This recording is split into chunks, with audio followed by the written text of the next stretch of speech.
हरे कृष्णा। सभी भक्तों को मेरी ओर से दंडवत प्रणाम। पुन्नाम नरकात त्रायते इति पुत्र। नरक से जो त्राण रक्षा करे वही पुत्र है।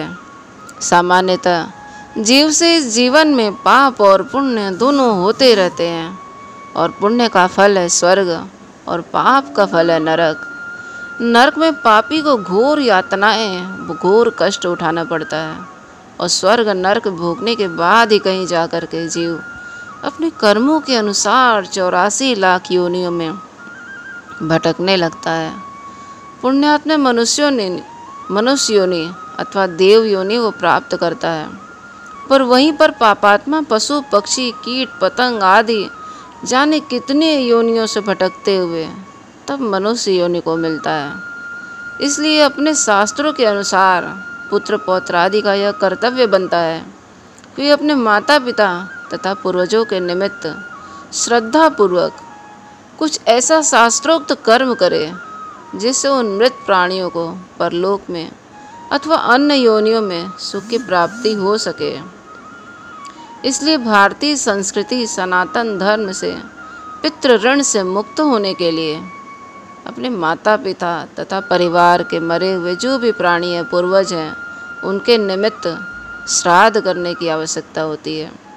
और श्राद्ध कर्म पितृ कर्म भी कहते हैं, और पितृ कर्म से तात्पर्य पितृ पूजा से है। और पुत्र के लिए शास्त्र में 3 बातें मुख्य रूप से बताई गई है।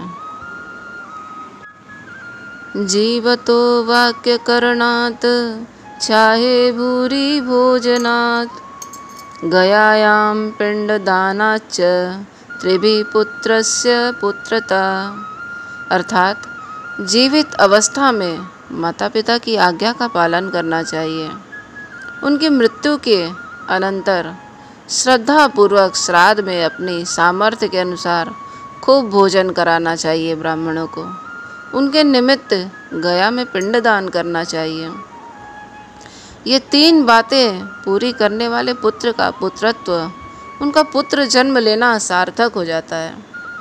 और सामान्यतः कई लोग माता पिता की मृत्यु के उपरांत उनका आर्ध दैहिक संस्कार, 10 गात्र तथा सपिंडदन आदि कार्य तो करते हैं, पर आलस्य और प्रमादवश गया जाकर पिंडदान करने का महत्व को नहीं समझते। कभी कभी कुछ लोग भयवश गया श्राद्ध के लिए नहीं जाते हैं। किसी को संतान नहीं होती है अथवा कोई बहुत विपत्ति में आ जाता है, जिसके लिए उन्हें बताया जाता है कि तुम्हारे पर पितृदोष के कारण यह सब आपत्तियां आ रही हैं। कई बार लोग बहाने बनाने लगते हैं कि नहीं, मुझे तो नहीं जाना है। कई बार लोग दूसरों को इकट्ठा करने लगते हैं कि आप चलिए आप चलिए, पर ऐसा कुछ घबराने की बात नहीं है। कोई भी गया में जा कर के श्राद्ध अच्छी शांतिपूर्वक से कर सकता है। और जो लोग नहीं करते हैं तो उनकी कुंडली में यही दिखाता है कि आपके ऊपर पितृ का बाधा है, उनको संतान नहीं होती है, अलग अलग प्रकार से विपत्तियां आती हैं उनको। इसलिए हमें श्राद्ध करना चाहिए। गया में श्राद्ध करने से इसका निवारण हो सकता है। तब वे अपनी कामना की पूर्ति के निमित्त गया श्राद्ध के लिए जाते हैं। इस निमित्त से भी गया में जाकर श्राद्ध करना उत्तम माना गया है।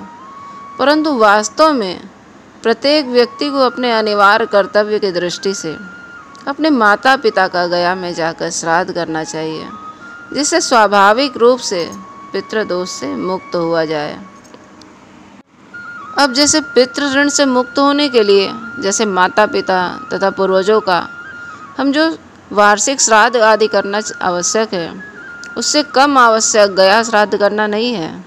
इसीलिए माता पिता तथा पूर्वजों के कल्याण के लिए गया में जाकर जरूर पिंडदान करना चाहिए, और अवश्य करना चाहिए, क्योंकि गया में माता पिता के साथ अपने पितृकुल, मातृकुल और निकट के संबंधी गण, इष्ट मित्र, पुराने सेवक तथा आश्रित जन सबको पिंडदान देने का विधान है।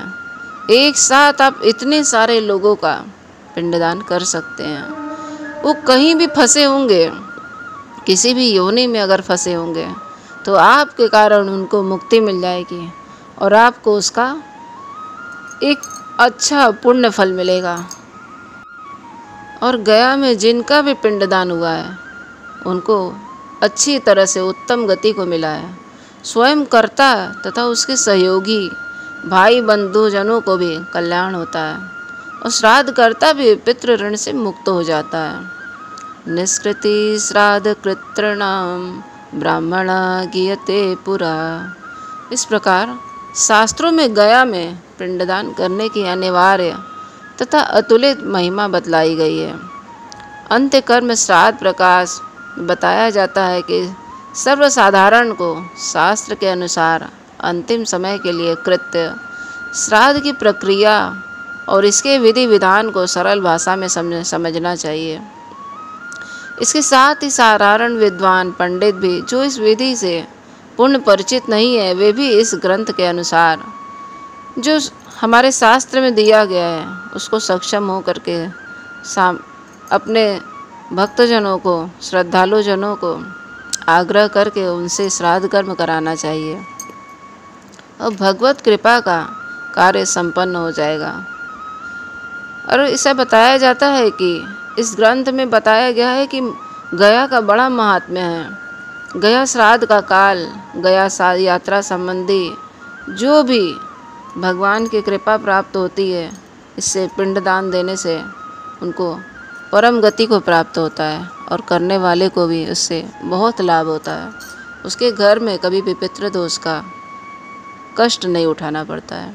उसके परिवार में सभी लोग सुख शांति से रहते हैं, क्योंकि जो जहाँ पर फंसा हुआ है वो पितृगण बड़े प्रसन्न होते हैं। जहाँ फंस करके निकल गए, उनको मनुष्य शरीर मिला या जो भी दूसरी गति मिली, जो कहीं नरक भोग रहे हैं, उससे उन्हें मुक्ति मिलने से वो आशीर्वाद देते हैं और बड़े प्रसन्न होकर के खुशी मन से आशीर्वाद दे करके चले जाते हैं।